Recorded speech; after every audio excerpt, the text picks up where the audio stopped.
প্রবাসীদের কোনো মন নেই, কোনো ভালোবাসা নেই, কোনো দয়া নেই, কোনো মায়া নেই। আপনারা অনেকেই বলবেন, আপু এই কথা কেন বললেন? প্রবাসীরা যদি বিদেশে না থাকতো তাহলে বাংলাদেশে কিভাবে টাকা আসতো? আর তাদের পরিবারটা কিভাবে ভালো চলতো? তারা কিভাবে খাইতো, কিভাবে পড়তো?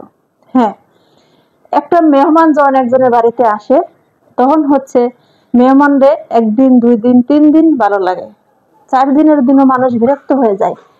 তখন অনেকে অনেক কথাই বলে যে কখন যাবে, বারবার রান্না করা, এটা করো ওটা করো, আর ভালো লাগে না, বিরক্ত হয়ে যায়। তো তেমন ভাবে প্রবাসীরা যখন বাংলাদেশে আসে তাদেরকে মেহমান হিসাবে দেয়া হয়। মেহমান আসলে যেমন খুশি আনন্দে হয়, তো বেশি দিন থেকে গেলে বিরক্ত হয়ে যায়, তেমনি প্রবাসীরা যখন আসে তখনই তাদেরকে মেহমান হিসাবে মনে করা হয়, মেহমান হিসাবে দেয়া হয়। যখনই তারা বেশি দিন থাকে তখন তাদেরকে বিরক্তকর মনে করে। যতদিন তাদের হাতে হাত ভর্তি টাকা থাকবে তখন সবাই তার জীবনে আপন হয়ে থাকবে। যখন টাকা পয়সা থাকবে না তখন তার জীবন থেকে সবাই দৌড়ে সরে যাবে। এমনকি ভাই বোন, আত্মীয় স্বজন, স্ত্রী, শ্বশুর বাড়ি সবাই আপনাকে আপন মনে করবে যদি আপনার হাতে টাকা থাকে। তো অনেকেই কিন্তু বলে থাকে যে প্রবাসীরা যারা আছেন তারা হচ্ছে টাকার মেশিন। আমি আরেকবার একটা ভিডিও বানিয়েছিলাম। তা আমি মনে করি আসলে প্রবাসীরা একটা টাকার মেশিন। তাদের কোনো বাড়ি নেই, কোনো ঘর নেই, কারণ তারা নির্ধারিত একটা সময়ে এসে তাদের একটা ঘরে থাকতে পারে না। অল্প কিছুদিনের অতিথি হয়ে আসে, যখনই তাদের ছুটির মেয়াদ শেষ হয়ে যায় তখন তারা আবার ফিরে যেতে হয়। সেজন্য বলি তাদের কোনো ঘর নেই, তাদের কোনো বাড়ি নেই, তাদের কোনো দয়া নেই, তাদের কোনো মায়া নেই।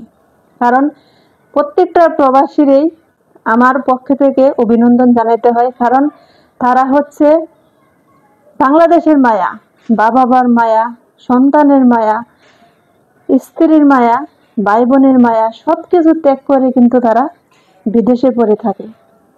সব যদি ত্যাগ স্বীকার করতে না পারতো তাহলে তারা বিদেশ ভ্রমণ কিভাবে করত, আর কিভাবে বা বাংলাদেশে টাকা আসতো? তো তেমনি বিদেশিরা যখন বাংলাদেশে আসে তখন তাদেরকে অতি আপ্যায়ন অনেক করা হয়। তার হাতে টাকা আসে, সে যখন বাংলাদেশে এসে নামে তখন হচ্ছে শাশুড়ির জন্য, শ্বশুরের জন্য, ভাইয়ের জন্য, বোনের জন্য, সবার জন্য ব্যাগ ভর্তি মালামাল নিয়ে আসে।